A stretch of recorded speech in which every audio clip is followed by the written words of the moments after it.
welcome to the Vandy Sports Podcast. I'm your host, Chris Lee. Our guest today, Gabe DeArmond of PowerMizzou.com. He is the Missouri Rivals publisher. Before we go to Gabe, our show is sponsored by the Well Coffee House, a Nashville area coffee house that provides fresh roasted coffee, along with house-made pastries, breakfast, and lunch offerings. There are 5 locations to serve you in the Nashville area. Those are found in Brentwood, Green Hills, downtown, Bellevue, and the Cool Springs Lifeway. Get more information at wellcoffeehouse.org. The Well Coffee House, where coffee changes lives. We thank our co-sponsor, Wellspire, Nashville's Learning and Development Center. That is located in the Gulch. Today's news presented by Sutherland and Belk, a family-owned injury law firm.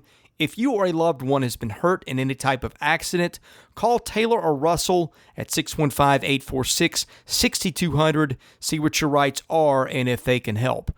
The women's soccer team has been picked 3rd in the SEC by the league's coaches. The Commodores, of course, won the SEC last year.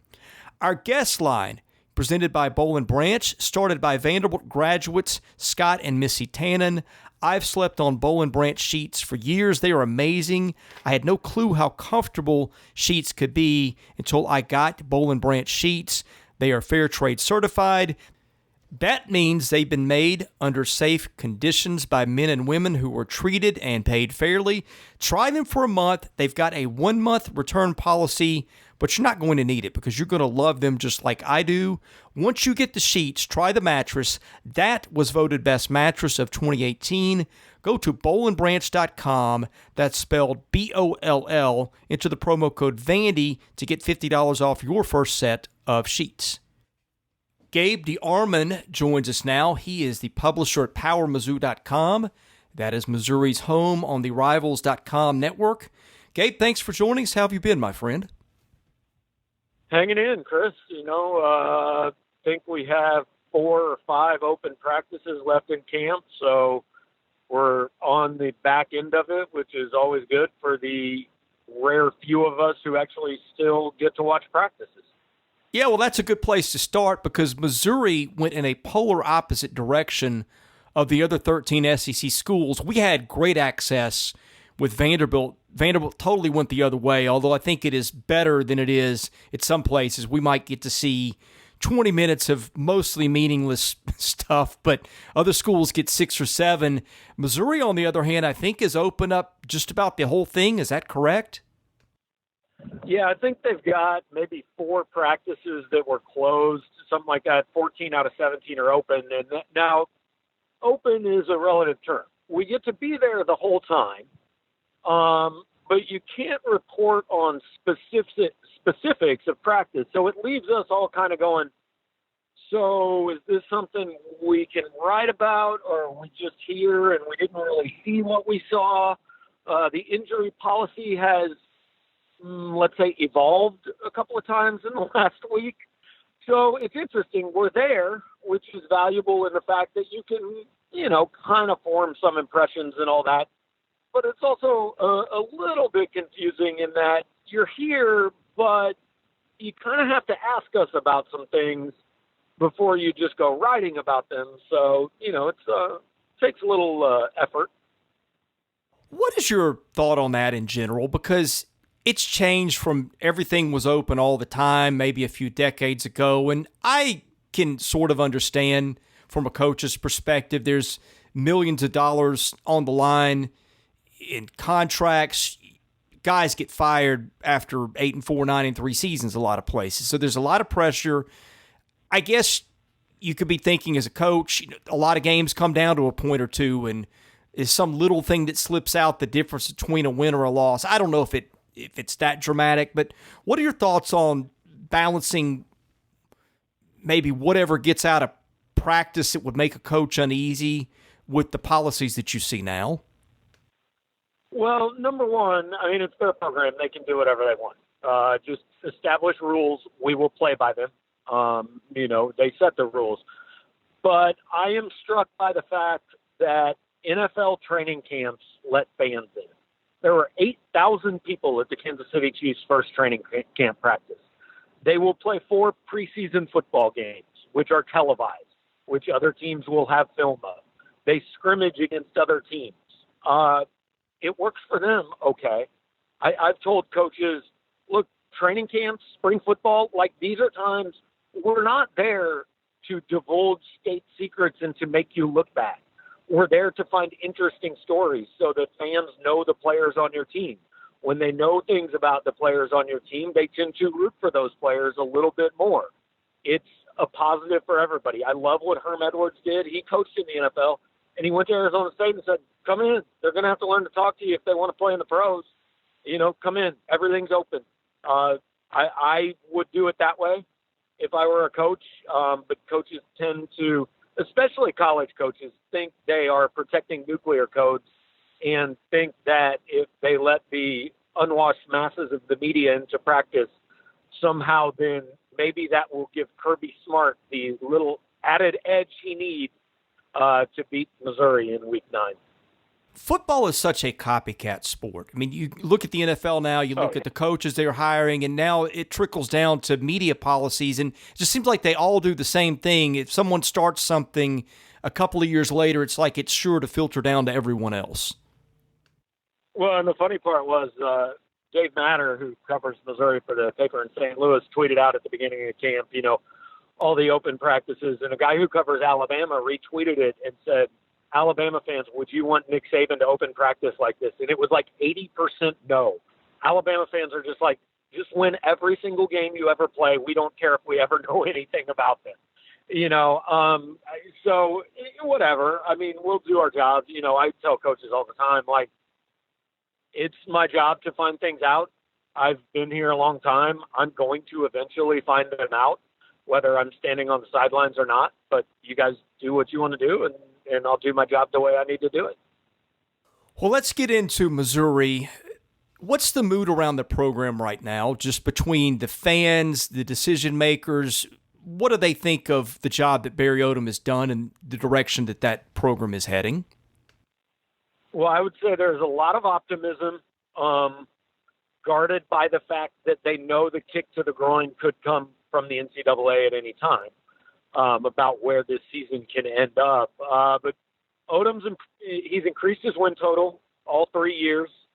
He has, I think, his best roster. Now, that is counterintuitive to a lot of people that look at this program and go, hang on, they lost Drew Lock, a second-round quarterback. They lost Terry Beckner and Terez Hall, who are on NFL rosters, so are they really going to be better? I think they're better. I think people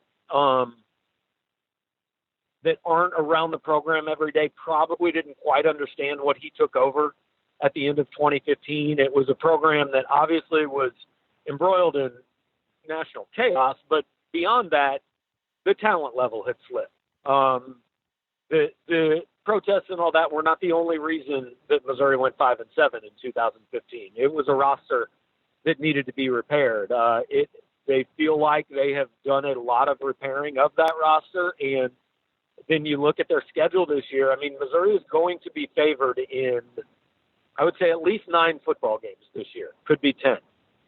If depending on how things break with Florida, honestly, they could be the betting favorite in 11 of their 12 games this year. Now, I'm not saying they're going to go 11-1 because I don't think they will. But anything less than 8 would be a big disappointment for Missouri fans this year. Let's talk about the NCAA stuff. Where is that right now? Let's do. That's fun. They presented their appeal. I think July 18th was the date, and the NCAA generally says we'll look at this for 6 to 8 weeks. So theoretically, by the time they kick off against Wyoming on August 31st, it is possible they have a resolution. Nobody believes they will. Ole Miss presented its appeal last year on July 17th, so one day before Missouri did. They got a ruling on November 1st. So, the interesting part about this is if you look at Missouri's schedule, there is a chance they are 8-0 going to Athens, Georgia in whatever that would be week 10 of the season. There is also a chance they could be 8-0 and 2 days before that game, the NCAA could come out and say, yeah, you can't play in the SEC title game and you can't play in a bowl game. And nobody knows what to expect. Anybody that does, it's speculation. There's 5 people that have any idea. Those were the people on the committee. We don't know when it's going to happen. We don't know what's going to happen. We're all going to find out at the same time. But the fascinating part is going to be what it does to Missouri's season. I mean, how's this team going to react to it? Are they going to take it as, let's say that the postseason ban gets lifted? Is this team going to say, hey, we have new life and going to catch fire? What if they are sitting there 7-1 going to Georgia and they find out they can't play in anything? Does the motivation go away? I mean, it's definitely, it's not the top story until there is a ruling, but once the ruling comes out, it is immediately one of the most interesting things to follow in the country. Well, the other interesting thing to follow is the Kelly Bryant saga. Of course, he transfers in from Clemson. He's in the news for the no-ring matter because, the media, we like to talk about things and talk them to death. That have no relevance to anything. That's the dumbest story ever. Right, but let's talk about him on the field. I know that he was, I think, said to be injured over the weekend or the end of last week. Where does he stand in terms of health, and how has he looked when you have seen him? Yeah, he just had a mild little kind of tweak to hamstring. He did not miss a practice. He was back on the field 2 days later. I'll tell you one thing, and I didn't watch Bryant a whole lot at Clemson, so, I was familiar with what people said, but he's fast for a quarterback, man. I mean, he can really run. Now, they're not going to have the same offense they did last year. He's not going to be flinging the ball 60 yards downfield like Drew Lock did. He's a better runner than Missouri's had in a while, but he's not the passer Drew Lock was. It's interesting. He has a higher completion percentage in his career than Lock ever did in a season, but he's not going to be hitting the deep balls. And, let's be honest. I don't think it's an insult to say he no longer has Clemson skill position players around him. The supporting cast is probably a couple steps below, if not quite a few more than a couple. Missouri's going to look different this year. There's excitement. I think the expectations are a little bit out of control. Not the expectations for the team. I think Missouri could be a better team than it was last year. But the expectations for the quarterback, I think, have just gotten a little bit out of hand because it was because Missouri went from a place of, oh, no, who's going to play quarterback? Like, legitimately, there wasn't a guy on this roster that really people felt good about being an SEC quarterback that could win games. And then all of a sudden, they got the most coveted guy in the country, certainly at the time before Jalen Hurts came on the market. And then you can argue whether Hurts or Bryant would have been a bigger prize, but one of the 2 most coveted guys in the country is suddenly coming in to run your team for a year. So I think that really ratcheted up expectations. I mean, look, Bryant's not going to be the all SEC quarterback. He's probably not going to be the second team all SEC quarterback, but they don't necessarily need that out of him. The best comparison I can find as far as Missouri goes, and you guys will remember this because he played in the SEC a couple years. I think if Missouri could get 95% of what it got out of James Franklin, I think they'd be real happy. What was the story on him getting to Missouri? Because they had the probation threat, and he could have chosen to go elsewhere, but he didn't. So obviously he had established roots, and someone did a good job of selling him on the program. How did that all go down? Well, it's funny, when he first said he was transferring, the first reaction of every rival's message board in the country is, hey, maybe we can get this guy. And I just went on and I said, yeah, maybe you can, but like everybody's going to be calling him. The chances he's coming here probably aren't all that good. And really, when Kelly got on a plane to take his official visit to Missouri, he said, I was mostly just going out there because it was something I'd never seen. It was, they needed a quarterback, so I was kind of interested, but I didn't really think there was much of a chance I'd go there. Then he got here, and that was the weekend of the just gut-wrenching loss to Kentucky. So obviously it was kind of a down weekend around the program. But Derek Dooley and Barry Odom sold him on this thing. And when he came out of that visit, Missouri was very quietly confident that they were going to get him. He actually committed to them on an in-home visit about 2 weeks before he publicly committed. Most people still thought he was going to Auburn. Gus Malzahn visited him literally 6 hours before he was announcing his decision. What nobody knew at the time was, hey, the video's already done. People at Missouri were telling me, yeah, but, you feel good, but you don't know until he decides. And so committed to Missouri, and then within, I don't know, a week, maybe a little more than that, a couple weeks of him being on campus, the NCAA ruling comes down. Nobody expected that, and everybody's first thought, it was mine, Barry Odom has admitted it was his, is Kelly Bryant's free to transfer. I don't know how they hang on to this guy. But what we should have realized at the time was Kelly Bryant wasn't coming to Missouri to play in a bowl game. I mean, if he just wanted to play in the best bowl game he could, he'd just stayed at Clemson and been a backup, or he'd have gone, maybe to Auburn or maybe somewhere that had a little bit of better chance at a higher profile bowl game. He came to Missouri because let's be honest, he was going to step in and be the starter day one, but also B, because he saw what they did with Locke, and Kelly wants to be a better pro prospect than he was at this time last year. And he thinks Derek Dooley and Missouri's offense can do that for him. So they had a team meeting shortly after those sanctions came out. And at the end of that meeting, Bryant stood up and said, hey, guys, I'm here. I'm not going anywhere. I came for this. I'm behind Barry Odom. Let's do this. Let's go 12-0. And that really sent the message to the rest of the guys on this team, the rest of the seniors. Hey, if you want to go somewhere, feel free. But the one guy who probably had the most opportunity to do that just told you an hour after the sanctions came out he's not doing it. Gabe, you talk about the talent returning on offense not being what it was. Okay, no Drew Lock, but you have Kelly Bryant, who we just talked about. I know that Demaria Crockett's gone. He was good, but he wasn't their leading rusher last year. Emmanuel Hall, who was one of their better pass catchers, one of their best two, is gone, but they got guys behind him, Jonathan Johnson and the tight end whose name I'm not even going to try to pronounce. I mean, the cupboard of offensive talent around him is hardly bare. Yeah, they've got three returning starters on the offensive line, and then a fourth guy who was their swing tackle last year who played a decent amount in Hiron White. They bring back Larry Roundtree, who I think it's a fun thing to say that the two leading returning rushers in the SEC and the two most proven running backs in the SEC play at Vanderbilt and Missouri.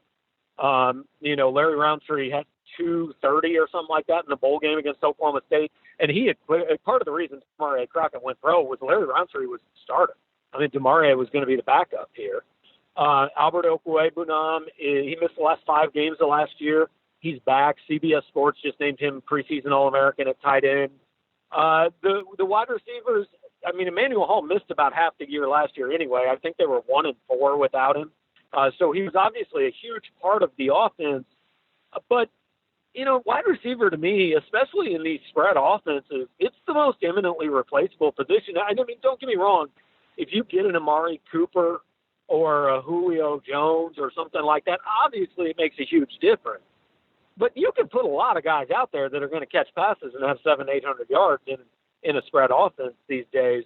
And they have guys out there who I think will be good enough. So I think this is a team that should expect to maybe not match last year's stats, but they should put up plenty of points to win games. I mean, it really, for Missouri, comes down to defense and special teams. Let's talk defense, because it has been such a weird thing. First of all, Barry Odom is a defensive coordinator who's now a head coach, and the defense the last 3 years, frankly, has not been very good. Very similar to a program that I cover. You get a defensive-minded head coach, yet the bread has been buttered on offensive late. What's he got there to work with this year? It's interesting you mentioned that, because South Carolina is kind of the same way, right? Will Muschamp's a good defensive coach. They can't play any defense lately. Odom has some experience. If you buy what they say, what they're saying is we were playing a whole bunch of freshmen 2 years ago, and then we were playing a whole bunch of sophomores last year, and now we're playing guys that have been out there, right? So, I always am kind of hesitant to just buy into returning starters, because if you return everybody from a team who wasn't any good, why should you feel good about that? It just means you didn't bring anybody in that was any better. By the same token, just bringing everybody back off a defense that had trouble stopping people won't necessarily get the job done. They love Jordan Elliott at defensive tackle. He's a transfer from Texas. He had 3 sacks in the season finale against Arkansas last year. They feel like he's a guy that's got a chance to be good enough that he goes pro after this year. Cale Garrett at linebacker is a second-team All-SEC guy who I think could push for all-conference honors. DeMarcus Acey is going to be an NFL draft pick at cornerback. Christian Holmes took over a starting job on the other side halfway through last year and played really well. The questions are, is the defensive backfield better than it showed last year? And as part of that, can Missouri find a pass rush again? Because they really haven't had one for 2 years. The major question mark on this team is defensive end. And do they have a guy who can come off the edge and make a quarterback uncomfortable? Because when you're doing things like letting Terry Wilson march up and down the field in the last 7 minutes against you last year, boy, I mean, if you take anybody in the SEC, if you give him 6 seconds to stand back there, he's going to beat you throwing the football. Gabe, got a quick question from a listener if you've got a moment, please. Sure. Our mailbag is sponsored by Vanderbilt fan Josh Minton, an independent insurance agent operating out of Brentwood. If you're looking for a one-stop shop to take care of your insurance needs, Josh has you covered. Call him today, 615-933-1979. Email him at josh@hqinsurance.com. Follow him on Twitter at Joshua Minton HQ or on Facebook at facebook.com/JD Minton HQ. He is my insurance agent. I hope you will make him yours. Give him a try. Tell him you heard about it here. And don't forget, contact Josh about opportunities for Camp Horizon. That is a camp for kids who have cancer. Okay, you touched on this a little bit earlier, but I think this question digs a little bit deeper. Knoxville Door 94 wants to know how different the offense will look with Kelly Bryant under center instead of Drew Lock. Yeah, number one, I respect that dude for being a Vanderbilt fan in Knoxville. Since covering the SEC, I have gotten very familiar with the predominant fan base in Knoxville, and so kudos to that guy. They're going to run the ball a lot more. I mean, Larry Roundtree, again, 1,200 yards last year. They really like what Tyler Beatty, a Tennessee kid, did as a true freshman last year. They've got some good offensive linemen coming back. But, Drew Lock was more athletic than people gave him credit for. But they ran a lot of RPOs that were really kind of like, I don't know, if I can't find anybody to rifle the ball to, then I'm going to run. But he didn't have a lot of designed runs until, oddly, 4th and 2 in the bowl game. With the bowl game on the line, he ran a designed run and didn't work out. But there's going to be more quarterback runs. I think more of those RPOs will end in an R than have the last couple seasons. And we're really going to learn about Derek Dooley as an offensive coordinator this year, because last year, really, he came into something that was pretty well set up. I mean, he made changes. That's not to take any credit away from him for last year, but he had this guy who was, a high-round NFL draft pick running the show. He had this tight end who'd been great as a freshman. The Missouri offense had been top 15 in the country the year before. Basically, his job last year was, hey, try to hold on to the ball a little bit longer and don't mess this up.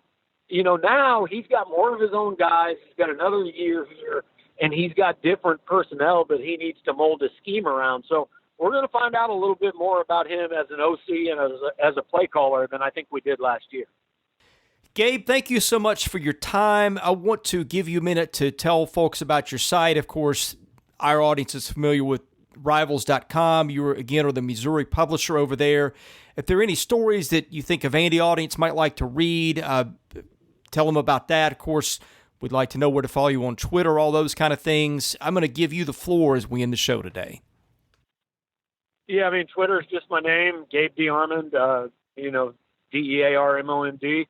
As far as, we're doing what everybody else is doing right now in camp, just talking to all the new guys and writing preview stories and this and that. So, fans that just can't wait for football to start, and they love to not only read about their own team, but every team their team is going to play. We hope you choose to do that about Missouri at our site, and looking forward to another trip to Nashville this year. Well, Gabe, you've been a really good friend to me. I always enjoy your content. You're one of the best guys at the Rivals Network, not just as a person, but as a writer. Thank you for joining us today, and looking forward to catching up with you when Missouri and Nashville get a little closer, or Missouri and Vanderbilt get a little closer to time. All right, Chris, if you could just clip that off, that part about me being a really good person and writer, and just send that to me, I might find some uses for that now and again. It's a law. You cannot lie on a podcast, so that's what the version we're going to go with. Right. I got you. Well, Gabe, thank you for joining us. And again, we will catch up with you closer to kickoff of Vandy, Missouri. All right, sounds good. Thanks, Chris. He is Gabe DeArmond of PowerMizzou.com. I am Chris Lee, the host of the Vandy Sports Podcast. Thank you for listening, and we will have more episodes coming later in the week.